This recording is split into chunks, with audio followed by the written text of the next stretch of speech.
साथियों नमस्कार, स्वागत आप सबों का। परीक्षा के फॉर्म भरने की तिथि को विस्तारित किया गया है, उस पर भी जो खबरें हैं वो दिखाएंगे। दूसरी महत्वपूर्ण बात कि किस प्रकार से 1 से 5 में ज़बरदस्त कंपटीशन है। तकरीबन 6.5 लाख से ज़्यादा के फॉर्म केवल 1 से 5 में हैं। 9 से 10 में मात्र 60,000 के आसपास के फॉर्म गिरे हैं और 11 से 12 में तो पूछे ही नहीं। तमाम बिंदु को हम लोग सिलसिलेवार ढंग से इसी वीडियो में देखेंगे और समझेंगे कि कितना कंपटीशन किस विषय में है, और तब आपको ये अंदाज़ा लगेगा कि आपको अपनी तैयारी को किस प्रकार से आगे बढ़ाना है, कौन सी चीज़ें पढ़नी है, कौन सी चीज़ें स्किप करनी है। बहुत अच्छा मौका, सुनहरा मौका है, और क्या इस सुनहरे मौके का लाभ उठाकर हम आगे कुछ कर सकते हैं या फिर हाथ खाली रह जाएगा।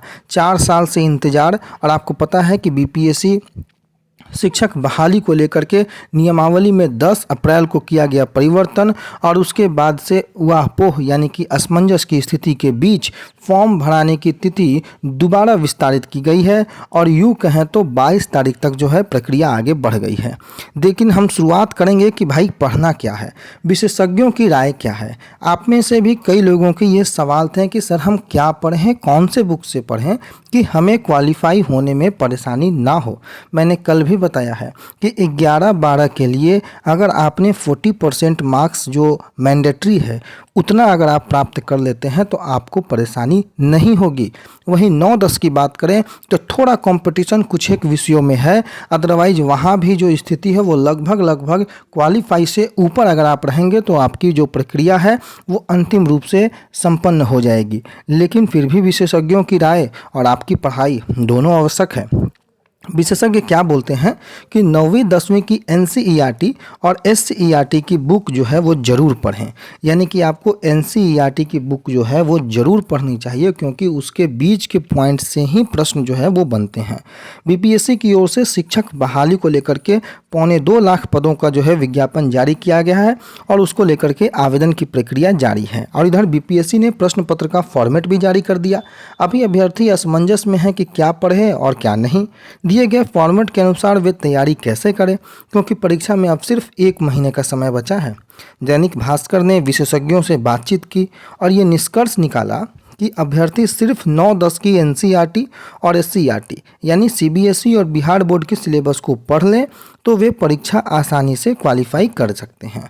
इसके अतिरिक्त जिस विषय में वो शिक्षक बनना चाहते हैं उसमें 11वीं 12वीं के एनसीईआरटी और एससीईआरटी का सिलेबस जो है अगर आप पढ़ लेते हैं तो काफ़ी होगा। अब एग्जाम्पल के तौर पर समझिए कि अगर आप कक्षा 9 और 10 में सोशल साइंस के यानी कि एसएसटी के कैंडिडेट हैं तो आपको 9 और 10 का एसएसटी यानी कि जो भी 2 विषय आपने चुना होगा उन 2 विषयों का आपको एनसीईआरटी या एससीईआरटी दोनों में से जो भी आपको अवेलेबल होता है अगर दोनों पढ़ पाते हैं तो ज़्यादा बेहतर है, नहीं तो कम से कम दोनों में से कोई एक को आपको करना ही पड़ेगा। और 9-10 को पूरी तरीके से कंप्लीट करने के बाद 11 और 12 के एनसीईआरटी को भी आपको कंप्लीट करना पड़ेगा। अगर आप इतना कर लेते हैं तो विशेषज्ञों के अनुसार आपकी स्थिति बेहतर होगी, आप आसानी से क्वालिफाई कर सकते हैं। वहीं अगर आप कक्षा 1 से 5 के हैं तो आपको 9-10 तक भी आपको पढ़ना पड़ेगा, ताकि किसी भी प्रकार की परेशानी आपको भविष्य में ना हो, प्रश्न आपसे गलत ना हो। हर प्रश्न के 5 ऑप्शन है, गलती पर 1/4 नेगेटिव मार्किंग है। शिक्षक भर्ती में कुल 3 प्रकार के पद हैं और उनके ही अनुसार परीक्षा ली जाएगी। आयोग ने जो है ओएमआर का नमूना भी दिया है, जिससे स्पष्ट है कि परीक्षा में 5 ऑप्शन होने वाले हैं और गलती कर देने पर 1/4 जो है वो मार्क्स कट जाएंगे। यानी कि जैसे ही आप जो गलत करेंगे और 4 अंक है तो गलत जवाब पर जो है 1 अंक आपको काट लिए जाएंगे। प्रैक्टिस सेट को लगाना बहुत आवश्यक है। किसी भी प्रैक्टिस सेट को आप उठा लीजिए और प्रैक्टिस सेट आपको रोज़ कम से कम 3 प्रैक्टिस सेट आपको करने होंगे। किसी अच्छे गाइड का चयन करना होगा, ग्रुप बनाना होगा, डिस्कशन करना होगा, निगेटिविटी से बचना होगा और हमेशा अपने माइंड को जो है वो पॉजिटिव रखना होगा। मैथ में जो है वो समय का ध्यान रखें, फॉर्मूले को याद करें, और जो सामाजिक विज्ञान है या फिर किसी प्रकार का जो थ्योरेटिकल पार्ट है उसमें आप ज़्यादा ध्यान केंद्रित करें। डेट, तिथि, वर्ष, समय, इन तमाम मुद्दों में कन्फ्यूजन ना करें। 1 साल का करंट अफेयर्स जरूर पढ़ लें। ये तमाम मुद्दे जो हैं विशेषज्ञों ने बताए हैं, जो कि आपकी परीक्षा में जो बहुत महत्वपूर्ण उपयोगी साबित हो सकते हैं। 2 पेपर की परीक्षा होनी है, पहली भाषा की और दूसरा जीएस का। 2 पेपर की जब परीक्षा होगी, जो पहला भाषा तो वो तो क्वालिफाइंग है और दूसरा जो है, क्योंकि पहले में 30% आपको लाना है और उसके बाद आपको क्वालिफाई हो जाना है और दूसरे पेपर में आपको आ जाना है। जो दूसरा भाग होगा उसमें भी 2 भाग है और पहले भाग में 80 प्रश्न है, दूसरे भाग में जो है वो गणित, मानसिक क्षमता, सामान्य विज्ञान, सामाजिक विज्ञान इत्यादि को लेकर के 40 प्रश्न, कुल 120 प्रश्न। और इसके लिए तैयारी के लिए जो पर्याप्त है वो आपको एनसीईआरटी कक्षा 11-12 तक के लिए भी, यानी कि अगर आप माध्यमिक के शिक्षक बनना चाहते हैं तो आपके लिए उपयोगी होगा।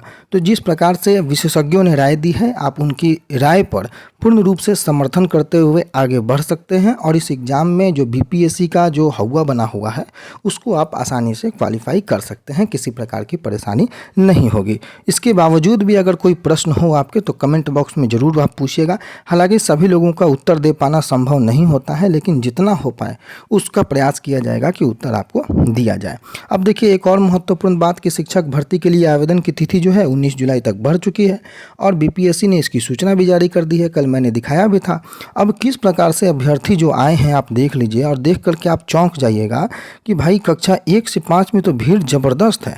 1 से 5 में लगभग 6.5 लाख का आंकड़ा भी पार हो चुका है। सीटें लगभग 80,000 के आसपास हैं और कैंडिडेट जो है वो 6.5 लाख के आसपास जो है वो पहुंच चुके हैं, फॉर्म अप्लाई कर चुके हैं। तो कितना टफ कंपटीशन है प्राइमरी में वो आप अंदाज़ा लगा सकते हैं। 80,000 सीट पर लगभग, और ये आंकड़ा जब अगर 22 तारीख तक फॉर्म भरा रहा है तो ये आंकड़ा आप यकीन मानिए लगभग 7 लाख के ऊपर भी चला जाएगा ये आंकड़ा केवल प्राइमरी में। वहीं अगर आप सेकेंडरी की बात करें तो जो मैंने आपको बताया कि 32,916 सीटों पर 60,000 अभ्यर्थियों ने अब तक आवेदन किए हैं और वहीं कक्षा 11 से 12 में तो सीट से कम अभ्यर्थी ही आवेदन किए हैं। इसलिए मैं लगातार बोल रहा हूं कि 11 से 12 में तो केवल आपको क्वालिफाई करना है और आपकी नौकरी सुनिश्चित हो जाएगी। 9-10 में भी उतना परेशानी नहीं है जितना परेशानी कक्षा 1 से 5 में है। 1 से 5 में यह अनुमान लगा पाना मुश्किल है कि किसकी बहाली होगी और किसकी नहीं होगी। जिसकी तैयारी अच्छी होगी, जिसका प्रैक्टिस अच्छा होगा, जिसकी जानकारी अच्छी होगी, जो गहन अध्ययन करेगा उसी की बहाली होगी। थोड़ा मोड़ा इधर उधर पढ़ लेने से 1 से 5 में बहाली मुमकिन नज़र नहीं आती है, कारण कि भाई यहाँ पर कंपटीशन बहुत टफ है। कट ऑफ यहाँ बहुत हाई जाने वाला है कक्षा 1 से 5 के लिए, ये ध्यान रखिएगा। कट ऑफ को लेकर के लगातार लोगों की जो है राय होती है कि कट ऑफ कितना जाएगा, तो 1 से 5 में बिल्कुल आप अंदाज़ा नहीं लगा पाएंगे कि क्या कट ऑफ जाएगा, क्योंकि भीड़ बहुत ज़्यादा है। वही अहर्ता की अगर आप बात कर ले तो प्राथमिक में अहर्ता अभी जिन्होंने फॉर्म नहीं भरा है वो इंटरमीडिएट हो, सीटेट या टेट, फिर बीएड या डीएलएड अगर आपने किया है तो आप प्राथमिक के लिए फॉर्म अप्लाई कर सकते हैं। अगर डीएलएड या बीएड अपीयरिंग भी है तो भी आप फॉर्म अप्लाई कर सकते हैं। बाकायदा की 31/8/2023 तक आपकी डिग्री संपन्न होनी चाहिए या फिर सीटेट आप क्वालिफाई कर लेने चाहिए। माध्यमिक की जो परीक्षा है आप अगर उसके लिए एलिजिबल हैं तो आपके पास डिग्री स्नातक की और स्टेट या बीएड आपको होना चाहिए। उच्च माध्यमिक में आपको पीजी और एसटीईटी साथ में आपको बीएड होना चाहिए, ये आपको मैंडेटरी क्वालिफिकेशन है। दक्षता परीक्षा के बारे में भी यहाँ कुछ चर्चाएँ हैं कि 9,591 शिक्षक पास हैं। बाकी आप देख सकते हैं कि लगातार शिक्षकों ने आंदोलन भी किया है, माध्यमिक शिक्षक संघ ने आंदोलन भी किया है कि भाई राज्यकर्मी का दर्जा दिया जाए, लेकिन सरकार अब तक नहीं सुनी है और 22 तारीख तक एक बार पुनः बीपीएससी के फॉर्म के भरने की तिथि को बढ़ा दिया गया है और दोगुने शुल्क के साथ 19 तक बिना किसी लेट फी के साथ और 22 तक दोगुने फीस के साथ आपको आवेदन करना होगा। तो आप प्रयास कीजिएगा कि 19/7/2023 तक ही अपने आवेदन को फिलअप कर लें ताकि आपको दोगुना शुल्क न देना पड़े, उसके अतिरिक्त बोझ से आप बच सकें। फिलहाल के लिए इतना ही, धन्यवाद।